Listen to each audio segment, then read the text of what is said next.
Você sabe qual novela mais marcou a sua vida ou qual foi a primeira novela que você viu?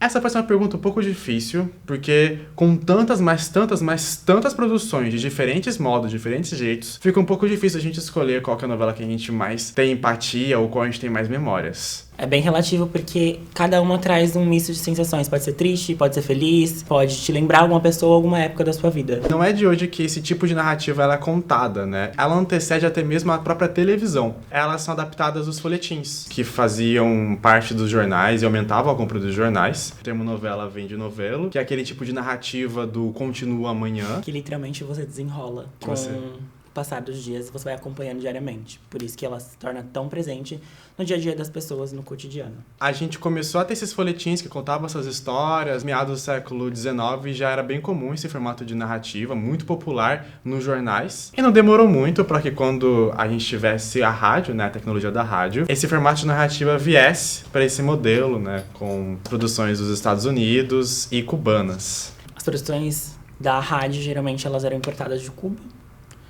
E após isso, quando começou a ser trazida para a televisão, foi nos meados de 1951, com a primeira novela, que foi feita aqui no Brasil pela TV Tupi, que se chamava A Sua Vida Me Pertence. Ela teve apenas 15 capítulos, que além de ser a primeira novela, ela também foi a que teve o primeiro beijo. O primeiro beijo, ele foi apenas um selinho. E mesmo assim, naquela época, mesmo se tratando de uma profissão, as mulheres ainda dependiam dos maridos aprovarem isso ou não. Ou seja, a atriz, ela pediu permissão pro marido para poder deixar ela fazer essa cena. As novelas, elas vão acabar representando muito de como era o imaginário daquela época, né? Da forma como cada um se relacionava. As novelas têm sua origem cubana e elas foram influenciando a Argentina, o México, e cada uma começaram a ter suas próprias produções. Em algumas pesquisas fala que as telenovelas começaram nos Estados Unidos. Só que, tem uma grande diferença. O que os Estados Unidos faziam era o soap operas, que é chamado assim porque as primeiras novelas, lá do começo da rádio, elas eram financiadas pelas empresas de sabão. Isso é muito diferente das telenovelas latinas. Primeiro porque os soap operas eram feitas para serem infinitas. Elas iam durar até quanto tempo tivesse audiência. Então, assim, diferente das telenovelas latinas que tem um número de episódio específico, a soap opera, assim, ó, pra sempre, até não ter mais público. E a outra diferença é que eram baseadas muito em famílias. Era tipo Simpsons, né? Era aquelas narrativas em que você acompanharia uma família em suas grandes aventuras, suas grandes confusões. Essa era a estrutura do soap opera. Já as telenovelas eram focadas sempre em um protagonista, né? Dois protagonistas, um casal, e personagens que atrapalham ou ajudam esse casal. Logo, a gente já teria as primeiras novelas diárias. A primeira novela diária foi da TV Excelsior, em 1963, 2599, eu acho. A gente vai dar uma conferida. Mas eram esses números e Ocupado, onde Glória Menezes e Tarcísio Meira protagonizaram os papéis principais. Eles eram recém-casados, então a atuação fluiu muito mais fácil. E a partir daí eles deslancharam a carreira deles. Isso, exato. E a partir daí a gente teria um modelo narrativo, um estilo de história que começaria a ganhar muito apelo popular, principalmente porque contava sobre o dia a dia da população brasileira e houve uma guerra entre emissoras para decidir quem que ia dominar esse mercado. Na primeira fase era a TV Tupi e a TV Excelsior. Quem diria, não era Globo. Não era Globo, exatamente. Demoraria pra Globo aparecer um pouquinho. Quem ganhava a maioria das audiências, na época, geralmente era a TV Tupi. Ela realmente tinha muitas novelas de sucesso. Na TV Tupi, a gente teve a Glória Magadã, uma cubana, onde ela teve um destaque no início, mas infelizmente a gente não tem muitos arquivos daquela época, porque a maioria das novelas, das programações, eram feitas ao vivo. Mais pra frente, ela também entrou na Globo e foi contratada a Janete Claire para poder auxiliá-la. Com o tempo, a Janete fez tanto sucesso em tantas obras dela que ela acabou tomando a frente e é a pessoa que mais tem novelas dentro do horário nobre da Globo. A Janete Claire acabou se tornando uma das grandes autoras e o que é mais curioso a respeito das novelas é que a gente tem muito mais destaque das pessoas que escrevem as histórias do que outras funções que, comparado com o cinema, ganham mais destaque. Diz muito sobre esse modelo de obra que ela é realmente, a escrita é o mais importante. Tanto que uma das grandes diferenças de, por exemplo, um seriado para uma novela é que os personagens estão sempre comunicando e sempre falando em voz alta o que eles estão dizendo. Autodescritiva, ela sempre fala o que os personagens estão fazendo. As imagens geralmente é feito em plano contra plano, porque são muitos diálogos, o que acaba facilitando e não tem tanta movimentação assim. E aí é mais fácil de entender. Você está fazendo uma comida, consegue ouvir e entender quem são os personagens que estão falando, até porque os atores se repetiam muito e se repetem muito até hoje. A gente cria essa afinidade com os atores que viram os personagens e que fica fazendo parte do nosso dia a dia. Nos anos 70, como eu disse, já tinha a Jeanette Claire ali, e ela adotou uma forma de linguagem um pouco mais realista. E isso a gente pode ver na novela Irmãos Coragem. Outro grande marco também foi o Beto Rockefeller, que começou a introduzir uns temas um pouco mais realistas, um pouco mais complexos, e assim marcou a nova era das novelas. Fora que por ser uma novela com um tom mais realista, a atuação também modificou um pouco, porque a nossa atuação, para uma atuação mexicana, cubana e de algumas outras regiões da América Latina, elas são mais suaves, sutis. Geralmente as atuações de fora elas são mais caricatas, né? São uns carões, umas expressões muito grandes, coisa que a gente não trabalha tanto aqui, daquela época pra cá. Nos anos 70 a gente teve uma outra grande mudança, que foi a TV Globo. Eventualmente seria a emissora que mais produziu e que teve os maiores sucessos televisivos até os dias de hoje. Sim, e ela teve uma grande sacada, que foi a padronização do conteúdo dela e de horários.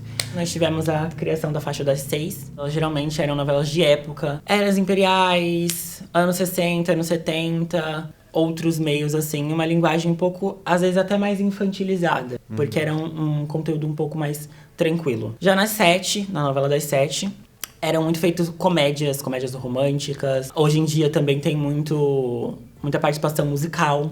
Já nas 9, era aquele dramalhão bem tenso, uma trama mais pesada. Aquele momento que a mãe não deixava ninguém ficar na sala, que a gente não podia assistir, né? Porque a violência era um pouco maior e tudo mais, né? Eu quase nunca vi as novelas das 9, a mãe não deixava eu ver. Ela só deixava eu ver a abertura e falava pra eu ir embora. Eu assistia tudo. Eu demorei pra ver. Concorrendo a isso, eventualmente a gente teria, por exemplo, o SBT, que também é muito esperto com relação às novelas, mas ela importaria muitas novelas latinas e adaptaria muitas histórias, como é o caso do Carrossel, Rebeldes e outras histórias que, inclusive, são novelas mais destinadas ao público infanto-juvenil, né? Sim. Então, esse seria um mercado que ela iria disputar. Como ele disse, Carrossel, Cúmplice de um Resgate, Carinha de Anjo, A Usurpadora, quem não lembra da Paola Bracho. E a TV Record tentou aplacar com algumas novelas que foram sim interessantes, só que eventualmente ela acabou escolhendo um nicho muito particular onde não era tão explorado quanto as outras, que eram as novelas, as minisséries de cunho bíblico. Por exemplo, Os 10 Mandamentos, que inclusive virou filme depois. Foi realmente um grande sucesso da TV Record e até hoje ela continua produzindo nesse modelo de narrativa. Ela entrou e não quis sair mais. Mas antes ela vai do céu pro inferno, porque antes ela tinha os mutantes, né? A gente não pode ignorar. Foi um marco ali, foi um marco. Quem lembra, lembra e é isso. É, total. As novelas, elas vão nascer muito próximas do começo da ditadura militar. No começo, elas estavam ainda engatinhando ali, não existia um peso tão forte para a censura, mas não demoraria tanto. Logo no governo do Médici, já existiria uma atenção muito forte para o que as novelas estavam produzindo. Afinal de contas, era o formato de conteúdo que estava no dia a dia das pessoas, dentro da casa das pessoas. Então a censura começou a ficar muito forte e batendo em temas que eram tabus, né? Exato.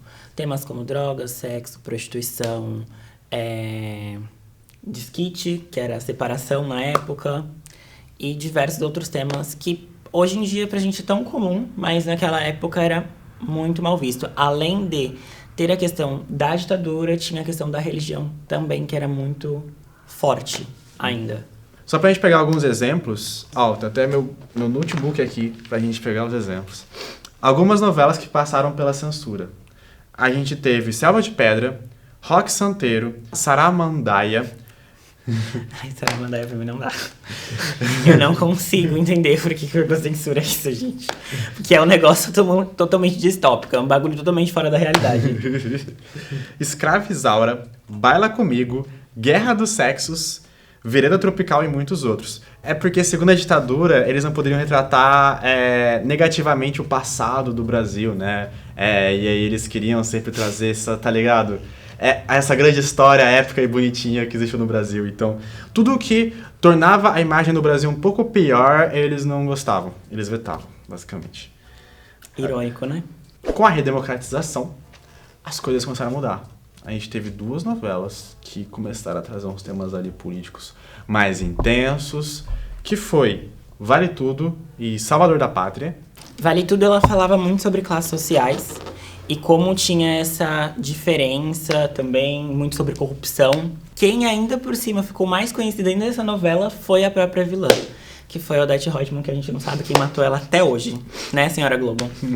Era um período em que a gente estava começando até as eleições, quando a gente teria a disputa pro turno em que elegeria o Collor. Então, temas como corrupção, como a necessidade de uma pessoa, um herói, que iria acabar com a corrupção, uma pessoa fora da política, eram muito vigentes. Temas que foram tratados nessas novelas também. Entre os anos 90 e 2000, as novelas começaram a querer experimentar narrativas novas. A Globo começou a investir em O Clone, que começou a trazer temas existencialistas, filosóficos. A gente teve um sucesso da TV Manchete, que foi Pantanal, escrito por Benedito Rui Barbosa. Escrito por Benedito Rui Barbosa, que mostrou seu roteiro para a Globo e foi negado e explodiu, né, em outra emissora. Aí depois eles vieram pagar a língua agora e refizeram a novela. Anos 90 a gente tem A Viagem, tem Vamp, que era bem era louco o trash mesmo. A novela trash. Aí a gente chega nos anos 2000, a gente tem O Clone, como ele citou, que trouxe muitos e muitos prêmios pra Glória Pérez e passou muitas vezes do Vale a Pena Ver de Novo, que também era mais uma faixa que a Globo teve essa sacada pra trazer de volta os grandes sucessos deles. Isso sem falar na Malhação, que viria depois. A Malhação começou em 95 e não parou mais, veio parar agora, né? Teve Senhora do Destino, que eu acho que é o carro-chefe aí, eu acho que a Nazaré revolucionou a vida inteira de todas as vilãs dali pra frente, tinha uma referência a ela, né? Ela sempre tá doidona. Tô doida aqui, meu amor barato, tô doidona. A Lucy cresce. A gente teve o Rei do Gado, que também virou um sucesso do Vale a Pena Ver de Novo, tá sempre em reprise o Rei do Gado. Chocolate com Pimenta. Chocolate com Pimenta. Alma Gêmea. Rainha da Sucata. Mulheres de Areia. Barriga de Aluguel. E Laços de Família. Laços de Família, porque quem não lembra da cena icônica da Carolina Dickman raspando o cabelo, chorando horrores, faz a gente chorar horrores. Aquela novela só foi choro do início ao fim e foi uma das grandes Helenas de Manuel Carlos aí, né, do Grande Maneco, protagonizada pela Vera Fischer. Esses sucessos que a gente citou, a gente teve Profeta em 2006, que foi protagonizado agora pelo Thiago Fragoso, onde ele era remake de uma novela muito antiga que já havia feito sucesso também. Com 2010, as coisas começaram a mudar um pouquinho, porque já existia briga de tela, assim, as emissoras já brigaram entre si, agora começou a existir mais e mais e mais telas. A internet chegando um pouco aí, dando seu alô pra gente. A internet chegando, com os celulares, com o computador, smartphone, redes sociais, Netflix, os caras, começou a ter muita coisa pra competir com as novelas. E a Globo ali já começou também a investir no seu streaming, que é o Globoplay, e começou também a adaptar os seus formatos para um novo cenário, né? Muitas pessoas, né? Eu pelo menos já ouvi falar de muita gente falando, será que as novelas vão ser ainda uma mídia relevante nesse meio? Ainda não sabemos, não temos certeza. Elas adotaram uma linguagem mais de seriado ali no início de 2010, mais ou menos. A gente teve aí a Avenida Brasil, que foi um grande sucesso. Quem não lembra, As Mãos Pra Cima, Cintura Solta, e é isso aí. E se você for reparar, a Avenida Brasil tem uma estética um pouco diferente das outras novelas. Ela pega um pouco do cinematográfico, dos seriados estadunidenses, né? Ela começa a fazer uma mesclagem ali de estilos. Até as personagens eram bem diferentes do que a gente estava acostumado, porque a própria mocinha da história, ela volta anos depois pra se vingar da grande vilã, né, a Carminha. Ai, que inferno! Aí, logo em sequência de Avenida Brasil, a gente veio com Salve Jorge, que aí muitos personagens dessa novela, que teve um diferencial também, no horário nobre, que ela é advinda de uma história real. E 10 anos após, esse universo voltou à tona em Travessia. O que fez mais ainda parecer que as novelas estão migrando pra série. Porque ela fez basicamente o crossover. Mas é que o tema crossovers também tá em alta também, né? Sim. A galera, tipo, a gente pega, por exemplo, a Marvel e tal, tipo... É que esse, em específico, o Fácil, é que era da mesma autora, da Glória Pérez. Mas, por exemplo, na novela das 7, que foi a novela mais rentável agora da faixa das 7, que foi Vai na Fé, ela teve o crossover com uma outra novela que não era do mesmo escritor, que foi Fuzue, que era a próxima novela que ia substituir. Então será que isso vai ser uma tendência? Eu acredito que conforme a gente for vendo o cenário das outras produções audiovisuais, as novelas vão começar a se adaptar, vão começar a mudar também, né? Então, se a gente tá vendo, por exemplo, uma tendência de multiverso, tá ligado? Tudo tá falando sobre multiverso. Até quando vai demorar pra gente ter crossover de multiverso, entendeu? Com, tipo assim, a Avenida Brasil e Vamp, tá ligado? Uns encontros muito malucos, tá Nossa, ligado? imagina. Jesus, a Carminha sendo vampira não tem condições, gente. Não, eu tô só esperando. A gente tem que ter, tipo, o Pantanal com o Rei do Gado, tem que ter uns crossover muito doido, tá ligado? Deus Mas, do enfim, céu. os mutantes, enfim. E aí uma coisa... A Bianca Rinaldi chora todo dia em posição fetal depois dessa novela. Qual que é a novela que você tem a primeira memória, que te desperta algo, que você lembra de alguma parte da sua vida? Primeira novela, assim, que eu tenho memória de infância mesmo é Tapas... Não. Tapas e Beijos é Não minissérie. não é Tapas e Beijos. É Caras e Caras e Bocas. Caras e Bocas, em que tem um chimpanzé, que ele O pinta... E o Chico, e é maravilhoso, era muito fofinho. Eu não tenho muitas memórias, mas assim, quando eu vejo umas cenas, eu tenho uns flashes de infância. O melhor é que tem uma personagem muito injustiçada, porque a gente vê um monte de meme da Nazaré, da Carminha, mas ninguém faz um meme da pirralha da Isabelle Drummond naquela raia daquela novela. Gente, ela teve tanto bordão bom. Qual que é a sua novela?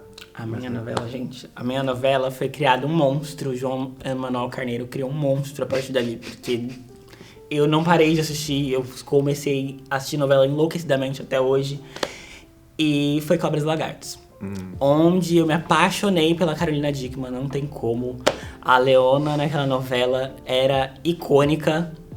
Apesar de ser a vilã, já tá aí minha predisposição a gostar de gente ruim, né? Não, mas os vilões têm um carisma. Que é uma tendência nova, viu? Porque tá todo mundo fazendo coisa de vilã. Eu quero a Leona, eu quero uma história da Leona. Mas foi isso, essa foi a minha memória, a primeira memória com a novela. Amando ou odiando, goste ou não, novelas, as telenovelas brasileiras e as latino-americanas marcam um período incrível e gigante do universo audiovisual, né, Com nosso. toda certeza, principalmente brasileiro.